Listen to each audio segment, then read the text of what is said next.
Ada beberapa contoh bagaimana systematical errors in decision making atau bias itu bisa terjadi. Di antaranya anchoring, framing effect. Untuk yang pertama kita akan membahas apa itu anchoring. Anda bisa membayangkannya kira-kira seperti yang ada di slide ini. Saya akan berikan contoh yang sedikit lebih sederhana. Profesor masuk ke kelas, kemudian dia taruh di mejanya, bisa dilihat oleh semua mahasiswa, sebuah cookie jars, toples gitu, yang diisi permen, coklat M&M. Oke. Kemudian setelah itu dia memberi tugas kepada semua mahasiswanya. Dalam waktu 5 detik, kalian estimasikan kira-kira berapa jumlah coklat M&M di dalamnya. Mereka yang bisa menebak paling akurat akan diberikan coklat dan stoples tersebut. Hasil estimasinya diminta untuk menulis di selembar kertas.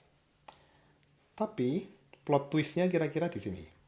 Sebelum setiap mahasiswa diminta memberikan jawaban estimasinya di selembar kertas, mereka diberi tugas yang lain dulu. Tunggu dulu, jangan ditulis jawabannya. Tapi tolong keluarkan dompet, ambil KTP Anda. Masing-masing ambil KTP-nya. Setelah itu, tuliskan terlebih dahulu di kertas tadi 3 digit terakhir nomor KTP-nya. Jadi ada yang menjawab 125 misalnya, 3 digit, ada yang 500, dan seterusnya. Masing-masing akan berbeda. Oke, katakanlah salah satu mahasiswa menjawab 125. Oke, setelah kamu tuliskan 3 digit itu, sekarang kamu tuliskan hasil estimasimu terkait dengan jumlah coklat yang ada di dalam toples tadi. Oke, caranya adalah dengan menambahkan angka yang ada tadi, misalnya 125, dengan angka selisih estimasinya. Misalnya, tak tambahi 35. Inilah total dari estimasi permennya. Yang lain mungkin tak tambahi 20 aja. Dari 500 misalnya. Yang lainnya lagi, kalau angka 3 digitnya adalah 720, malah tak kurangi 50. Sehingga hasilnya 670. Kira-kira seperti itu. Kemudian semua kertas dikumpulkan untuk kemudian diolah bareng-bareng. Cara pengolahannya gimana? Cara pengolahannya, karena ingin melihat apakah efek anchoring itu terjadi atau tidak, adalah dengan begini. Buat sumbu Y dan sumbu X. Kemudian sumbu X-nya itu adalah angka 3 digit dari KTP. Kalau 125 berarti di sini, 125. Yang angkanya 500 di sini. Kemudian yang angkanya 324 ya di sini. Dan seterusnya. Kemudian plotkan pasangannya. Jadi yang tadi 125, karena dia hasil total prediksinya 160, berarti ini 160. Oke. Kemudian yang lainnya diplotkan dan seterusnya. Pasangan antara sumbu X adalah 3 digit angka yang ada di SIM, dan hasil prediksinya terkait dengan estimasi. Apa yang menarik? Yang menarik adalah more or less, kira-kira nanti secara statistik, mereka yang punya digit KTP dengan digit rendah, 125 mungkin rendah kan ya? Ini lebih rendah daripada 500. 700 lebih tinggi lagi. Mereka yang punya digit rendah itu memprediksinya juga rendah. Yang 324 kira-kira akan lebih tinggi lagi prediksinya. Yang 500 akan lebih tinggi lagi prediksinya, dan seterusnya. Sehingga secara statistik kita akan bisa lihat ada hubungan antara hasil digit KTP-nya dengan hasil estimasinya. Inilah yang disebut sebagai anchoring effect. Jadi, makin tinggi digit KTP-nya, makin tinggi hasil estimasinya. Yang berarti aneh atau ada kesalahan. Kenapa? Ingat bahwa apa yang ada di dalam stop loss ini dan apa yang diestimasikan itu tentunya harusnya tidak ada hubungannya dengan digit KTP masing-masing. Tetapi kok ternyata digit KTP itu memengaruhi? Ya sebabnya karena terjadi yang namanya anchoring. Ternyata setelah ditelisik dari sisi ergonomi kognitif, manusia saat mengestimasi itu tidak bebas, tidak in isolation. Dia banyak terpengaruh oleh hal-hal yang kadang tidak ada relevansinya. Dalam hal ini 3 digit. Karena dia sudah punya atau pegang 3 digit yang dipaksa untuk dituliskan, maka sadar atau tidak sadar, angka itu digunakan sebagai anchor atau digunakan sebagai jangkar starting point untuk melakukan estimasi tadi. Nggak akan jauh-jauh. Sehingga kalaupun dia tambah sesuatu atau kurangi sesuatu, tambah atau kurangnya itu nggak jauh-jauh dari anchornya tadi, yaitu digit KTP. Karenanya akan terlihat fenomena seperti yang ada di sini. Ini adalah anchoring effect. Kenapa dia disebut bias? Karena satu, memunculkan error, tentunya kan error. Ya, error kenapa? Karena dia kok terkait dengan sesuatu yang nggak relevan, akan meleset. Yang kedua, sistematik. Kenapa? Karena dia bisa diprediksi. Kita prediksinya gimana? Mereka yang pegang KTP dengan digit lebih tinggi akan memberikan estimasi yang lebih tinggi. Jadi sistematisnya ada di situ. Nah, karena kita sebagai ergonom sudah paham bahwa efek anchoring itu bisa muncul, maka kita kemudian menggunakan segitiga ergonomika kita. Efek anchoring itu berefek negatif terhadap pengambilan keputusan. Jadi, adverse impact. Bukan sesuatu yang kita inginkan, karena hasilnya akan meleset, tidak akurat. Sehingga itu adalah bagian dari limitasi. Karena ada limitasi, maka perlu ada intervensi di sana. Dalam hal ini kita tidak akan banyak bicara tentang intervensi-intervensinya karena ini masuk kategori ergonomi kognitif lanjut ya. Di sana kita sudah banyak melakukan penelitian itu di laboratorium ergonomika kita. Banyak penelitian yang mendedikasikan spesifik terkait bagaimana mencari intervensi untuk bias-bias seperti ini. Salah satunya adalah anchoring effect. Sebagai side note, mungkin agak joke, karena Anda paham anchoring effect, sebagai mahasiswa yang masih tergantung pada uang kiriman orang tua misalnya, Anda bisa loh, tapi ini mungkin nggak baik ya, Anda bisa memanfaatkan anchoring effect ini untuk mempersuasi orang tua agar menaikkan jatah bulanan Anda. Itu bisa, karena kita sudah mempelajarinya. Tapi karena nggak baik, saya nggak akan mendiskusikannya lebih lanjut. Oke. Tentunya kalau Anda pengen tahu lebih banyak, boleh juga sih didiskusikan di learning management system kita. Contoh kedua bias, ini mungkin sangat menarik buat kita karena relevan. Kita sedang berada pada pandemi COVID. Kita bicara tentang outbreak, penyakit, dan sebagainya.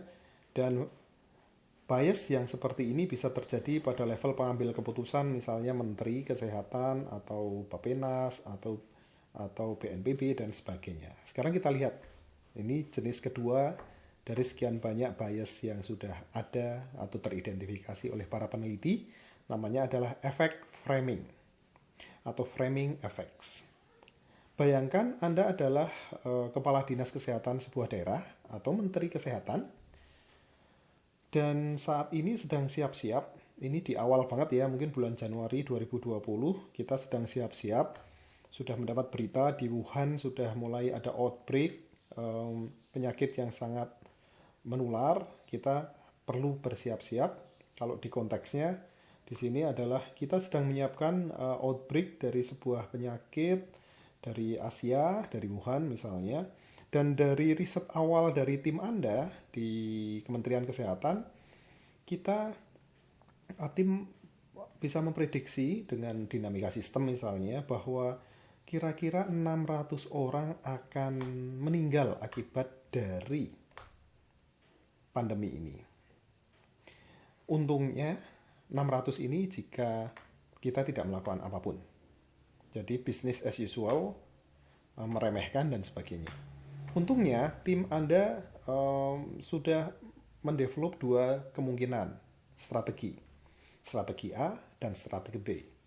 Tentunya Kementerian Kesehatan tidak akan diam saja kan ya, apalagi mentertawakan.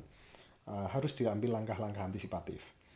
Program A, dan ini dua programnya nggak bisa gabungan ya, artinya mutually eksklusif. Kalau milih A, B nggak jalan. Kalau milih B, A nggak jalan. Itu, Anda harus pilih salah satunya. Program A, jika dijalankan, hasil simulasi menunjukkan bahwa 200 dari 600 tadi akan terselamatkan. Oke, 200 dari 600. Cukup yakin timnya dengan hasil simulasinya. Tapi jika program B yang dipilih, program A nggak jadi, maka tidak seyakin tadi. Ada sepertiga kemungkinan, 33%, bahwa dari 600 tadi semuanya terselamatkan. Sementara ada 2/3 kemungkinan, 66%, bahwa tak ada satupun dari 600 tadi yang terselamatkan. Sebagai menteri, Anda mengambil keputusan terakhir, pilih program A atau program B. Coba dipikir-pikir. Ini eksperimen yang sangat terkenal, dimunculkan dalam salah satu jurnal publikasi yang sangat reputable ya, Science, tahun 81, ya, udah sekian puluh tahun yang lalu. Merepresentasikan sesuatu yang sedang terjadi sekarang. Tversky dan Kahneman, ini dua orang kognitif psikologis yang sangat terkenal. Salah satunya akhirnya mendapat Nobel dari hasil karyanya. Jika Anda dari dua pilihan ini memilih A, maka Anda nggak sendirian. Karena hasil eksperimen menunjukkan sekitar 72% orang dari sekian banyak orang yang diteliti menjadi responden itu akan memilih A. Oke? Hanya sebagian kecil, sekitar seperempatnya yang akan memilih B. Oke, kita berhenti di sini dulu. Sekarang kita punya skenario yang sedikit berbeda. Ini slide berikutnya. COVID-19 sudah selesai, kemudian tahun 2025, mudah-mudahan nggak terjadi COVID 2025. Kementerian Kesehatan sudah melakukan simulasi dan didapatkan bahwa kok ternyata mirip-mirip ya dengan yang sebelumnya, bahkan kayaknya karakteristiknya persis sama dengan yang sebelumnya. 600 orang akan diperkirakan meninggal akibat COVID 2025 jika tidak dilakukan apapun. Hasil dari planning, development, didapatkan dua program lagi sebagai alternatif yang harus dipilih salah satunya. Kalau program A yang dipilih, 400 orang dapat dipastikan meninggal. Sementara jika B yang dipilih, ada sepertiga kemungkinan bahwa nggak ada satupun yang meninggal. Tapi tentunya satu paket dengan itu, 2/3-nya kemungkinan 600 orang tadi akan meninggal. Pilih mana Anda sebagai Menteri Kesehatan? Oke, hasil penelitian mungkin Anda akan sama. Yang didapatkan adalah bahwa sebagian besar akan memilih yang B. Oke, memilih yang B. Anda akan menghindari yang A dan memilih yang B, 78% akan memilih yang B. Jadi kita punya dua skenario ya, yang sebelumnya dan yang sekarang. Sekarang kita lihat bagaimana framing efek itu bekerja di sini. Caranya adalah kedua skenario kita lihat bersamaan.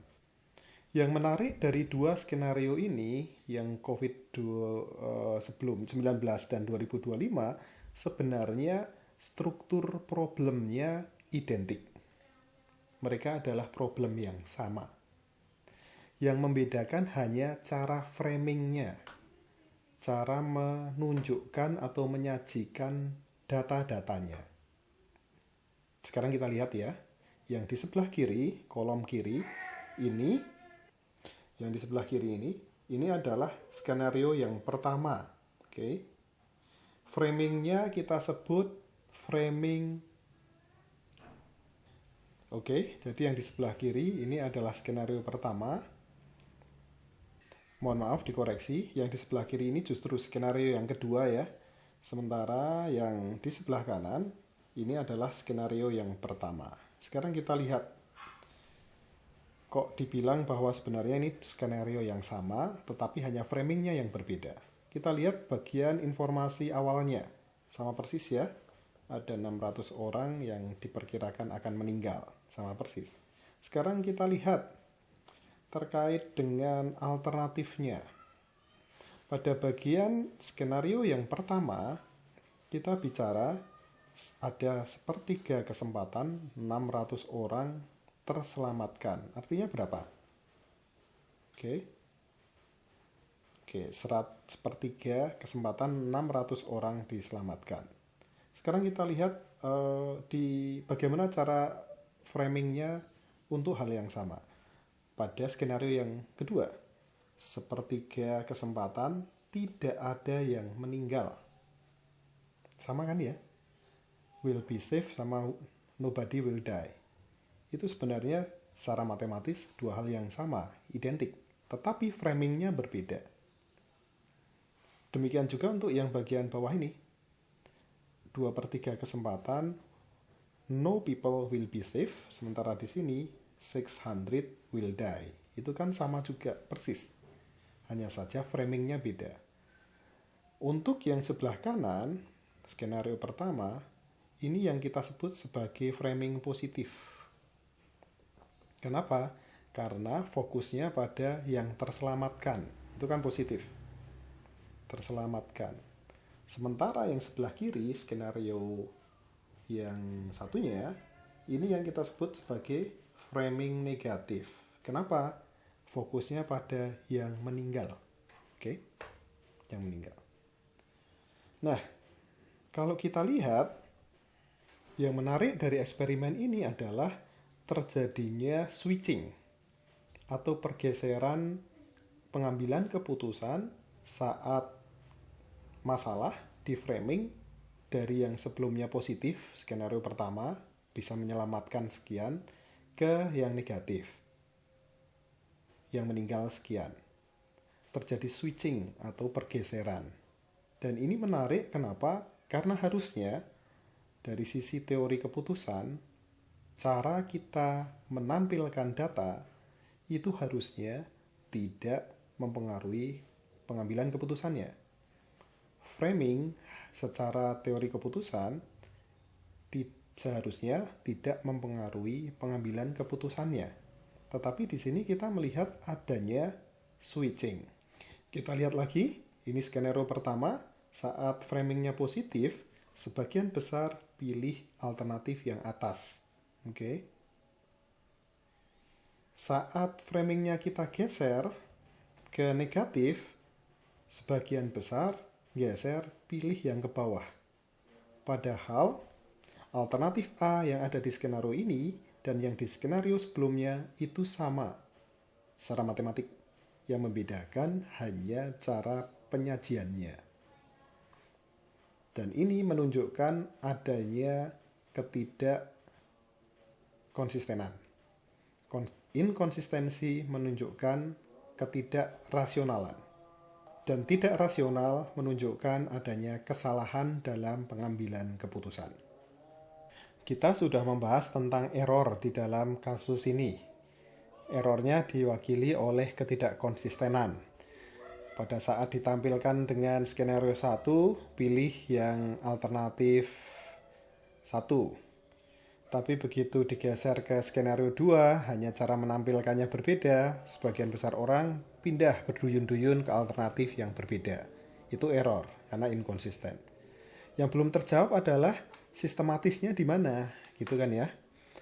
Arti sistematis tadi kan bias atau ada tendensi tertentu, sehingga mudah diprediksi, sehingga orang bisa mengantisipasi. Sistematisnya kayak apa? Nah, disitulah framing effect bekerja. Teorinya mengatakan bahwa jika sebuah masalah itu di framing dengan cara positif, dalam konteks positif, orang cenderung akan memilih alternatif yang risikonya lebih rendah. Di situ sistematikanya. Sebaliknya, jika masalah yang sama di-framing dengan cara negatif, maka orang cenderung akan memilih alternatif yang memiliki risiko lebih tinggi. Oke? Kira-kira seperti itu, sehingga sekarang kita bisa memprediksi nih menggunakan skenario sebelumnya. Kita lihat kembali skenario 1. Skenario 1 ini masalah yang di-frame dengan framing positif. Cirinya apa? Ini lah kita menggunakan kata kuncinya diselamatkan, save. Itu kan positif. Oke. Nah, karena framing dari masalah di skenario 1 ini positif, jika dihadapkan pada dua alternatif, orang akan cenderung memilih alternatif yang lebih sedikit resikonya. Diwakili dari apa? Nih, alternatif B itu mengandung ketidakpastian. Sepertiga ke sana, 2/3 ke situ, gitu. Itu kan ketidakpastian. Yang pertama tidak mengandung ketidakpastian karena sudah yakin 200 diselamatkan. Jadi alternatif A itu risikonya lebih rendah daripada alternatif B. Coba dilihat. Di sini kita lihat di alternatif B ada 2/3 kemungkinan bahwa semua orang tidak terselamatkan. Itu kan highly risky gitu ya. Sementara yang pertama ini risikonya lebih rendah karena tidak ada variasi di situ. Semuanya sudah eksak. Meskipun kita tahu bahwa dalam konteks ini semuanya adalah hasil simulasi ya. Oke. Nah, karena ini positif framing, maka orang cenderung mengambil alternatif yang lebih rendah risikonya. Dalam hal ini adalah A. Kalau Anda belajar teori keputusan, sebenarnya A dan B ini dari sisi utility-nya sama. Nanti Anda belajar di sana. Sehingga kalau Anda menggunakan pendekatan utility teori, A dan B ini ekivalen. Tapi di sini kita konteksnya adalah ergonomika kognitif. Anda akan temukan bahwa yang pertama ini kurang berisiko, risikonya lebih rendah, framing efeknya positif, maka orang cenderung bisa diprediksi secara sistematis orang memilih alternatif A. Berbeda dengan yang kedua. Kasus yang sama persis tetapi framingnya negatif. Lihat, mati, meninggal. Ini framing negatif. Dan menurut teori framing efek, sudah diprediksi bahwa sebagian besar pengambil keputusan saat framingnya negatif cenderung akan lebih berani mengambil keputusan yang lebih berisiko. Ini yang menarik. Jadi sistematis. Dari dua ini, mana yang lebih berisiko? Yang B tentunya. Karena yang pertama ini sudah eksak. Yang kedua, masih ada kemungkinan ke sana, tapi ada juga kemungkinan yang ke sini. Seperti yang tadi. Sehingga prediksinya kita akan memilih B dan itu ternyata didukung oleh hasil eksperimen. Framing effect ini adalah salah satu fenomena bias yang sangat powerful karena bisa terjadi di banyak kasus. Misalnya CEO sedang membicarakan dua alternatif ya untuk investasi, alternatif A atau B. Nanti bisa jadi pengambilan keputusan dia itu tergantung bagaimana problem dan hasil analisisnya itu di-framing oleh tim yang mendevelop analisisnya.